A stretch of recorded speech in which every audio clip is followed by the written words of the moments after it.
ഈ തമിഴ്നാട്ടിലെ ജനതയുടെ ഒരു വികാരമാണ് മുരുകൻ. മുരുകനുമായി ബന്ധപ്പെട്ട് ഒരു വലിയ വിവാദം തമിഴ്നാട്ടിൽ ആളിക്കത്തുകയാണ്. അത് മധുരയ്ക്ക് സമീപമുള്ള മുരുകൻ ക്ഷേത്രത്തിൻ്റെ ആ ക്ഷേത്രവുമായി ബന്ധപ്പെട്ട് ജിഹാദികൾ ചില ആരോപണങ്ങൾ ഉന്നയിക്കുകയും അതിന് സമീപം മാംസാഹാരം വയ്ക്കുക, അതോടൊപ്പം തന്നെ ആ ക്ഷേത്രം സ്ഥിതി ചെയ്യുന്ന മല അതിൻ്റെ പേര് മാറ്റണമെന്ന് ആവശ്യപ്പെടുക. എന്താണ് തമിഴ്നാട്ടിൽ സംഭവിക്കുന്നത്? തമിഴ്നാട്ടിൽ ഇതൊക്കെ സംഭവിച്ചില്ലെങ്കിലല്ലേ അത്ഭുതമുള്ളൂ. സനാതന ധർമ്മത്തെ എങ്ങനെ നശിപ്പിക്കാം, ആ കുഷ്ഠരോഗം എങ്ങനെ നിർമ്മാർജ്ജനം ചെയ്യാം എന്നുള്ള ഒരു വ്യാധിയിലാണ് അവിടുത്തെ, ആധിയിലും വ്യാധിയിലുമാണ് അവിടുത്തെ ഗവൺമെൻറ് ഭരണകൂടം. മുസ്ലിങ്ങളെ എങ്ങനെയൊക്കെ പ്രീണനം നടത്തണം മറ്റ് മുഖ്യമന്ത്രിമാരോട്, അതായത് ഈ മറ്റ് ഇന്ത്യ എന്ന് പറയുന്ന പഴയ സഖ്യത്തിൻ്റെ മന്ത്രിമാരോടും മുഖ്യമന്ത്രിമാരോടും ഒക്കെ മത്സരിച്ചുകൊണ്ടിരിക്കുക, കേരളത്തോടും മത്സരിച്ചുകൊണ്ടിരിക്കുക. പ്രീണന നയത്തിൽ യാതൊരു നാണവും ഇല്ലാത്ത പ്രീണനം, ലജ്ജയില്ലാത്ത പ്രീണനം. ഇവരൊക്കെയാണ് ഈ ഭരണഘടന ഉയർത്തിപ്പിടിക്കുന്ന മതേതരത്തെ BJP തകർക്കുന്നു എന്ന് പറയുന്നത്. പക്ഷേ ഇവർ സ്വയം ഈ സനാതന ധർമ്മത്തെ അല്ല തകർക്കുന്നത്, അതിൻ്റെ പേരിൽ തകർക്കുന്നത് ഇന്ത്യയുടെ ഭരണഘടന അതിൻ്റെ സത്തയായി അംഗീകരിച്ചിട്ടുള്ള മതനിരപേക്ഷതയാണ്, മതേതരത്വത്തെ തന്നെയാണ്. അവിടെ എല്ലാം ഇപ്പോൾ കാണുന്ന ഒരു കാഴ്ച എന്ന് പറയുന്നത്, ക്ഷേത്രത്തിൽ എന്താണ് സംഭവിക്കുന്നത്? തിരുപ്പറക്കുണ്ട്രം എന്ന് പറയുന്ന ഈ ക്ഷേത്രം എത്രയോ വർഷങ്ങളായിട്ട് തമിഴ് ജനതയുടെ, ദ്രാവിഡ മക്കളുടെ ആരാധനാ കേന്ദ്രമായിരുന്നു. അവരുടെ ആരാധനാപാത്രമാണ് മുരുകൻ എന്ന് പറയുന്നത്. നോക്കൂ, വടക്കേ ഇന്ത്യക്കാരൻ, മഹാത്മാഗാന്ധി ഉൾപ്പെടെയുള്ള വടക്കേ ഇന്ത്യക്കാരൊക്കെ എന്തെങ്കിലും അപകടം വരുമ്പോഴോ ഭാഗ്യം വരുമ്പോഴോ എല്ലാം വിളിക്കുന്ന വിളി ഹേ റാം എന്നാണ്. എന്ന് പറയുന്ന പോലെ തമിഴൻ്റെ മനസ്സിൽ നിന്ന് അവൻ്റെ നാവിലേക്ക് വരുന്ന ഒരു വിളിയാണ് മുരുക. കിടക്കാൻ നേരവും എണീക്കാൻ നേരവും അവനെന്തെങ്കിലും ആപത്തുണ്ടാവുമ്പോഴും ആഭൽ ബന്ധുവായിട്ടുള്ള മുരുകനെയാണ് വിളിക്കുന്നത് ഹേ മുരുക. അതുപോലെ തന്നെ വേൽ മുരുക എന്നൊക്കെ പറഞ്ഞുകൊണ്ട് കാവടിയെടുക്കുന്നതും ഒക്കെ നമ്മൾ കണ്ടിട്ടുള്ളതാണ്. എത്രയോ തമിഴന്മാർ മാത്രമല്ല, ആ സംസ്കാരം പേറുന്ന മലയാളികളും കൂടി ധാരാളമായിട്ട് കാവടിയെടുത്തുകൊണ്ട് പോകുന്ന കോവിലാണ് പളനിമലക്കോവിൽ. അതിനേക്കാൾ ഉന്നതമായിട്ടും അതിനേക്കാൾ ഭക്തിയുടെ കേന്ദ്രമായിട്ടും തമിഴ് മക്കൾ ആരാധിക്കുന്ന ക്ഷേത്രമാണ് തിരുപ്പറക്കുണ്ട്രം എന്ന് പറയുന്ന മലമുകളിലുള്ള ക്ഷേത്രം.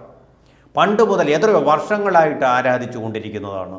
അതിനു ചുറ്റും ഇപ്പോൾ മറ്റ് നമ്മുടെ കേരളത്തിലെ ചില ക്ഷേത്രങ്ങൾക്ക് ചുറ്റുമെന്നതുപോലെ അതിനു ചുറ്റും ഇതര മതക്കാരും മാംസബലിയും അതുപോലെ മാംസാഹാരം, ഇവിടെ നിഷിദ്ധമായിട്ടുള്ള മാംസാഹാരത്തിൻ്റെ വ്യാപകമായ വിൽപ്പനയും അതിൻ്റെ ആഹരിക്കലും ഒക്കെ നടത്തിക്കൊണ്ട് അതിൻ്റെ സംസ്കാരവും അതിൻ്റെ പരിപാവനത്വവും വിശ്വാസവും നഷ്ടപ്പെടുത്താനുള്ള ഗൂഢമായിട്ടുള്ള ശ്രമത്തിലാണ്.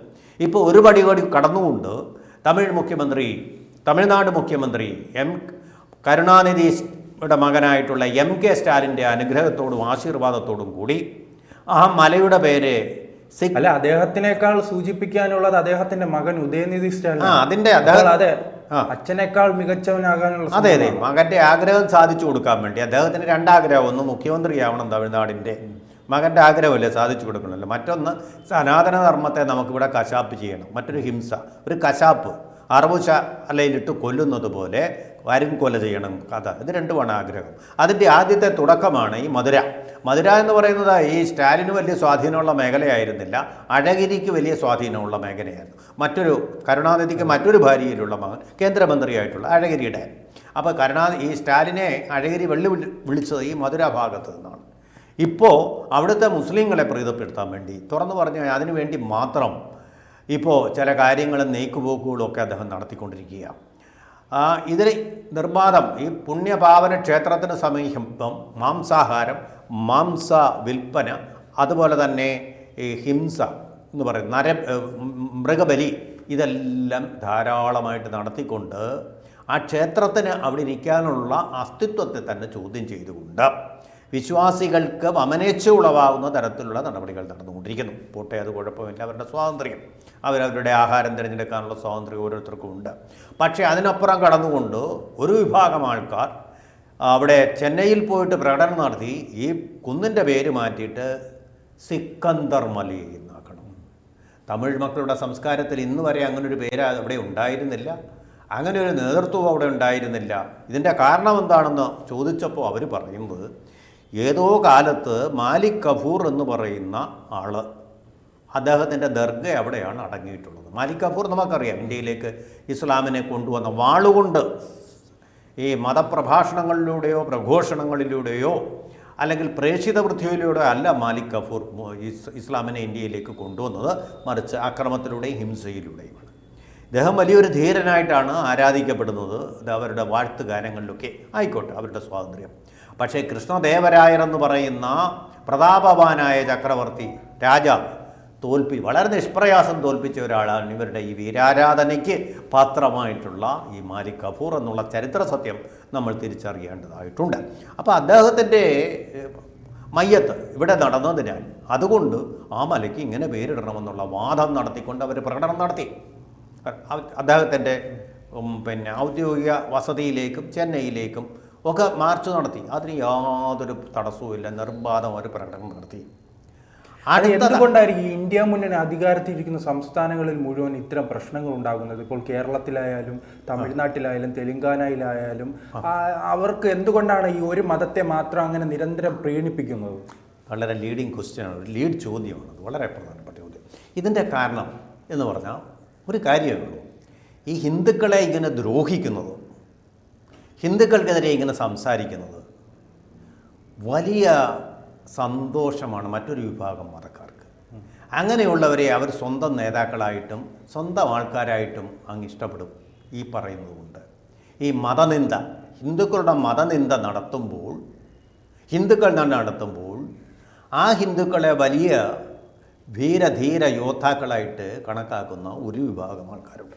ഒരു മതത്തിലെ എല്ലാ ആൾക്കാരും അല്ല, ചില ആൾക്കാർ, വളരെ സങ്കുചിത മനസ്കരായിട്ടുള്ള ആൾക്കാർ.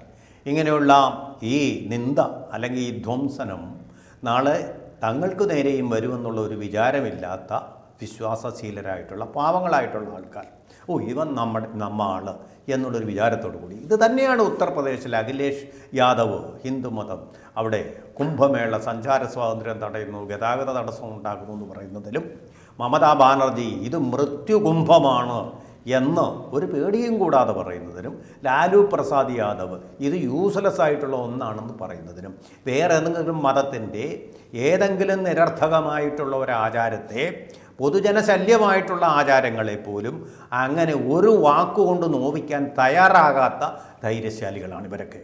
ഇത് കാണുമ്പോഴാണ് ഈ പ്രീണനത്തിൻ്റെ ആഴം ഭാരതത്തിൽ എത്രമാത്രം ഉണ്ട്, അതിൻ്റെ മുറിവ് വിഭജനത്തിനേക്കാൾ ആഴത്തിലുള്ളതാണെന്ന് നമുക്ക് ബോധ്യമാകുന്നത്. ഏതൊരു മതനിരപേക്ഷതയിൽ വിശ്വസിക്കുന്നതിലും മതേതരനായിട്ടുള്ള ഒരു ഭാരതീയന് തോന്നുന്നു, ഒരു മതവിശ്വാസിക്കല്ല. ഇത് തിരിച്ചറിയാതെ കൊണ്ട് ഒരു ലജ്ജയുമില്ലാതെ രാജാവ് നഗ്നനാണെന്ന ആളുകളെ കൊണ്ട് പറയിപ്പിക്കുന്ന മട്ടിലുള്ള പ്രീണനത്തിൻ്റെ ഭാഗമാണ് തമിഴ്നാട്ടിൽ ഈ MK സ്റ്റാലിൻ നടത്തിക്കൊണ്ടിരിക്കുന്നതും. ഇപ്പം അതിന് നോക്കിക്കോളൂ, അതിലെ ആ പക്ഷപാതം കണ്ടു. അതിനുശേഷം മുരുക ഭക്തന്മാരെല്ലാം കൂടി ഒരു പ്രകടനം അതുപോലെ നടത്താൻ വേണ്ടിയിട്ട് ശ്രമിച്ചു. ആ പ്രകടനം അദ്ദേഹം നിരോധിച്ചു, പ്രകടനം ബാൻ ചെയ്തു. എന്നിട്ടോ ബദലായിട്ട് അവിടുത്തെ ജീവനക്കാരെല്ലാം ഗവൺമെൻറ് ജീവനക്കാരാണല്ലോ, തമിഴ്നാട് ദേവസ്വത്തിൻ്റെ ജീവനക്കാർ, അതിന് പകരമുള്ള സംഘടനയുടെ ജീവനക്കാർ, ആ സ്ഥാപനത്തിൻ്റെ ജീവനക്കാർ, അവരെ എല്ലാം കൂടെ വിളിച്ചുകൊണ്ടൊരു പ്രകടനം നടത്തി. ഇവിടെ എന്താ പറയുന്നത്, സിക്കന്ദർ മല എന്നൊക്കെ ആക്കണം എന്ന് പറഞ്ഞ് അവരെ വിളിച്ചുകൊണ്ട്, ഇദ്ദേഹത്തിൻ്റെ സ്വാധീനത്തിലുള്ള ആൾക്കാരെ വിളിച്ചുകൊണ്ട് ആ ഹിന്ദുക്കളെ നശിപ്പിക്കാൻ വേണ്ടി ഹിന്ദുക്കളിലൊരു വിഭാഗത്തെ തന്നെ ഉപയോഗിച്ചു. പണ്ടൊക്കെ രാജാക്കന്മാരെ സ്റ്റാലിൻ തീരുമാനിക്കുമോ എന്തായാലും ആ പേരങ്ങ് നിശ്ചയിക്കാമെന്ന്? പിന്നെ സ്റ്റാലിൻ സർവ്വപ്രതാപിയല്ലേ തമിഴ്നാടിൻ്റെ. പക്ഷേ അങ്ങനെ അധികം ക്ഷമയുള്ളവരല്ല, മലയാളികളെ പോലെ അധികം ക്ഷമയുള്ള ആൾക്കാരല്ല തമിഴ് ജനത. അവരുടെ ഇത്തരം വികാരങ്ങളിൽ തൊട്ട് കളിച്ചാൽ അവർ ഏത് സ്റ്റാലിനെ ആയാലും മറിച്ചിടും. ശബരിമലയിൽ നമ്മൾ കണ്ടല്ലോ ആ വികാരം. നാമജപ ഘോഷയാത്ര തുടങ്ങുന്നതിന് മുമ്പേ സ്ത്രീകളെ അവിടെ പ്രദർശിപ്പിക്കുന്നതിന് എതിരായിട്ടുള്ള ശക്തമായ വികാരം പ്രകടിപ്പിച്ചത് മലയാളികളല്ല, കെ സുരേന്ദ്രനല്ല, BJP അല്ല, മറിച്ച് കർണാടകത്തിൽ നിന്നും തമിഴ്നാട്ടിലും ആന്ധ്രാപ്രദേശിൽ നിന്ന് വന്നിട്ടുള്ള സനാതന ധർമ്മത്തിൽ വിശ്വസിക്കുന്ന, അയ്യപ്പ ധർമ്മത്തിൽ വിശ്വസിക്കുന്ന, കല്ലും മുള്ളും മലയും എല്ലാം ചെരുപ്പിടാതെ നടന്നു കയറുന്ന തമിഴ് മക്കളാണ്, ദ്രാവിഡ ജനതയാണ്. അതിനെ എതിർത്തുകൊണ്ട് ഈ തൃപ്തി ദേശായിയെയൊക്കെ കാക്കി അണിയിച്ചു കൊണ്ടുവന്ന കള്ളപ്പോലീസുകാർക്കെതിരെ പ്രകടനം നടത്തിയത്. അതിൻ്റെ മുമ്പിൽ ഈ കേരളത്തിൻ്റെ വലിയ വീര്യമേറിയ പോലീസിന് പിന്തിരിഞ്ഞോടേണ്ടി വന്നു. ആ പ്രതിഷേധം ആയുധം കൊണ്ടുള്ള പ്രതിഷേധമല്ല, ഹിംസ കൊണ്ടുള്ള പ്രതിഷേധമല്ല. അവർ അയ്യപ്പ നാമം ഉരുവിട്ടുകൊണ്ട് താഴോട്ടൊന്ന് ഇറങ്ങിയതേ ഉള്ളൂ. അതിൻ്റെ മുമ്പിൽ ചൂളിപ്പോയി. ഇതിനേക്കാൾ അപ്പോൾ നമ്മുടെ മലയാളികളുടെ ഭക്തിയേക്കാൾ എത്രയോ ആഴത്തിലുള്ളതും സാന്ദ്രമായിട്ടുള്ളതുമാണ് തമിഴ്നാട് മക്കളുടെ ഭക്തി. അതുകൊണ്ട് ഇതിനെ ഒക്കെ സനാതനധർമ്മത്തിൻ്റെ ആ ശക്തി കൊണ്ടും ബന്ധം കൊണ്ടും ബന്ധനം കൊണ്ടും അവർ ചിലപ്പോൾ ഇപ്പോൾ നിശബ്ദത പാലിച്ചേക്കാം. പക്ഷെ തക്ക സമയത്ത് തങ്ങളുടെ വിശ്വാസത്തിൻ്റെ ഗളഹസ്തം നടക്കുന്ന സമയത്ത് അവർ പ്രതികരിക്കുക തന്നെ ചെയ്യും എന്നുള്ളത് സംശയമില്ലാത്ത കാര്യമാണ്. കാരണം അവർക്ക് MK സ്റ്റാലിനെ പോയാലും അവർക്ക് മുരുകനെ വിട്ട് കളഞ്ഞുള്ള ഒരു സംസ്കാരമില്ല, ഒരു ജീവിത ശൈലിയില്ല. അതുപോലെ തന്നെ ഇപ്പോൾ പ്രീണിപ്പിക്കാൻ മറ്റൊരു തന്ത്രം, ഹിന്ദുക്കളെ പ്രീണിപ്പിക്കാൻ മറ്റൊരു തന്ത്രം കൂടി ഇപ്പോൾ പ്രവർത്തിപ്പിച്ചിരിക്കുക. തൈപ്പൂയം അവധിയല്ലായിരുന്നു പണ്ട്. ഇപ്പോൾ തൈപ്പൂയം അവധിയായിട്ട് പ്രഖ്യാപിച്ചുകൊണ്ട് ഹിന്ദുക്കളെ കൂടെ കയ്യിലെടുക്കാം, അതേസമയം മുസ്ലിങ്ങളെയും പ്രീണിപ്പിക്കാം, ഇവന് സിക്കന്ദർ മല എന്ന് പേര് കൊടുത്തുകൊണ്ട്. ആ രീതിയിലാണ് ഇപ്പോൾ കാര്യങ്ങൾ നീങ്ങിക്കൊണ്ടിരിക്കുന്നത്. നാളെ അത് സംഭവിച്ചാൽ സംഭവിക്കാവുന്നതേ ഉള്ളൂ. പക്ഷേ തമിഴ്നാട്ടിൽ ഇപ്പോൾ BJP ശക്തനായതുകൊണ്ടും ARK പ്രസാദ് എന്ന് പറയുന്ന അവരുടെ സംസ്ഥാന വക്താവും അതുപോലെ അണ്ണാമലയും ആക്റ്റീവ് ആയതുകൊണ്ടും ഈ ഒരു പ്രതിഭാസം അവിടെ നടക്കാൻ സാധ്യത വളരെ കുറവാണ്. എതിർപ്പുകളുണ്ടാവും തീർച്ചയായിട്ടും ഈ അന്യായത്തിനെതിരെ, ഈ മതേതര ധ്വംസനത്തിനെതിരെ, ഭരണഘടനയുടെ ഈ ലംഘനത്തിനെതിരെ. കൂടുതൽ വാർത്തകളും വിശേഷങ്ങളും നിങ്ങളിലേക്ക് എത്താൻ ABC മലയാളം സബ്സ്ക്രൈബ് ചെയ്യുക, ബെൽബട്ടനും അമർത്തുക.